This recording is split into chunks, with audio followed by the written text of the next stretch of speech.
পরপর 2 দিন 1 দিন পর পরে যাওয়া লাগে। আজকে আমি ছিলাম না, এই যে 7টার পরে আসে দেখি যে অফিস থেকে আসা শুনলাম যে মারামারি, যে গুলি ফুট হয়েছে হ্যান ত্যান। 10 মিনিটে এমন একটা ঠাকুর তখন মানুষ এমনিতেই এত প্রবেশ করে যায়।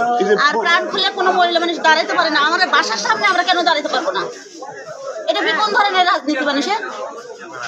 যে রাজনীতির জন্য একজনের কুত্তার মতন খেতে দেওয়া হচ্ছে, তারপরে নতুন করে আবার এটাই শুরু হয়, তাহলে আমরা বাঁচবো কি দিয়ে? এটা কেমন ধরনের রাজনীতি? কি চাই? এই যে মারামারি, উড়াউড়ি, ভাঙচুর, এটা একটা সমস্যা না? এটা তো অনেক বড় ধরনের সমস্যা। তাহলে গোলাগুলি করে অবশ্যই করে। আর ওরা তো খালি হাতে আসে না, অনেক কিছু অস্ত্র নিয়েই আসে। এখন পিস্তল আমি কিন্তু সঠিক করতে পারবো না, কিন্তু আছে, এটা বোঝা যায়, মানে ওগো একটা ভাবে বোঝা যায় যে এটা। পুলিশ তো লাস্টে আসে শুনে যায়, পুলিশ কি কই আমরা তো দেখলাম না কাউরে ধরতেও দেখলাম না, কাউরে পানিশমেন্ট দিতেও দেখলাম না। আর ওরা এমন একটা টাইমে আসে, আমরা দৌড়ে পুল পাই না। সবার তো একটা জীবনের নিরাপত্তা আছে, আমরা কোন জায়গায় দাঁড়াবো, কার কাছে যা বিচার চাবো? দেখেন, আপনারা যদি কিছু করতে পারেন তো করেন, আদল না করতে পারেন তো মানুষ সবাই মরে যাক, আপনারা চাচা দেখেন। আমি মোহাম্মদ ইসমাইল খান সজল। আজকের ঘটনা হচ্ছে, আমরা 3 বন্ধুর রোড দিয়ে যাচ্ছিলাম। তো যাওয়ার পথে 5-6 জন বয়স কম, তাদের মধ্যে একজন হচ্ছে নাম শুনেছি আলামিন, আমি তাকে চিনি না, তো আজকে তার সাথে প্রথম দেখা আমার।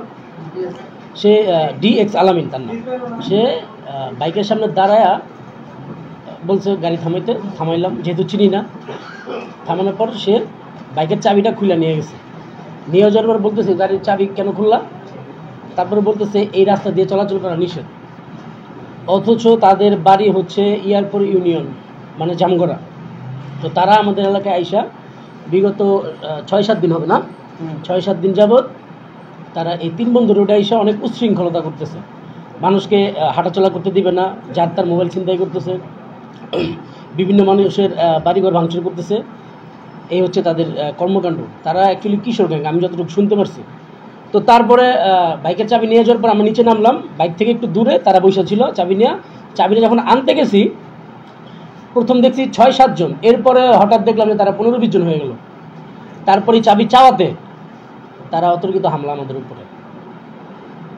এর মধ্যে যে আলামিন আছে, তাদের যে লিডার DX আলামিন, এই হামলার নেতৃত্বদানকারী। ওর উপযুক্ত বিচার না হওয়া পর্যন্ত আমরা আমাদের কার্যক্রম অব্যাহত রাখবো। আহত হয়েছে আমাদের মধ্যে প্রায় 5-6 জন, তার মধ্যে গুরুতর আহত আমার। এখানে এই যে মাথা ফাটছে, এখানে সেলাই দেওয়া হয়েছে। আর এই যে আমার এই যে ভাতিজা, ওর এই যে চোখের এই ভ্রুর নিচে এখানেও 3টা সেলাই দেওয়া হয়েছে। আর ওরা হামলা করছে, যতটুকু দেখলাম আমি, এই কয়েকজনের হাতে দাঁটা ছিল, ওরা আর কি আমাকে মারতে পারে নাই। আর আলামিনের হাতে ছিল একটা এই GI পাইপ, মোটা একটা পাইপ, ওইটা দিয়েও আমার মাথায় বাড়ি দিছে। তারপরে এই জি হ্যাঁ, অবশ্যই, তা তো ওদের কোমরে সবসময়ই থাকে, এটা এলাকার মানুষ সবাই জানে। তবে আমি আলামিনকে প্রথমেই দেখছি, আমি তারা চিনি না।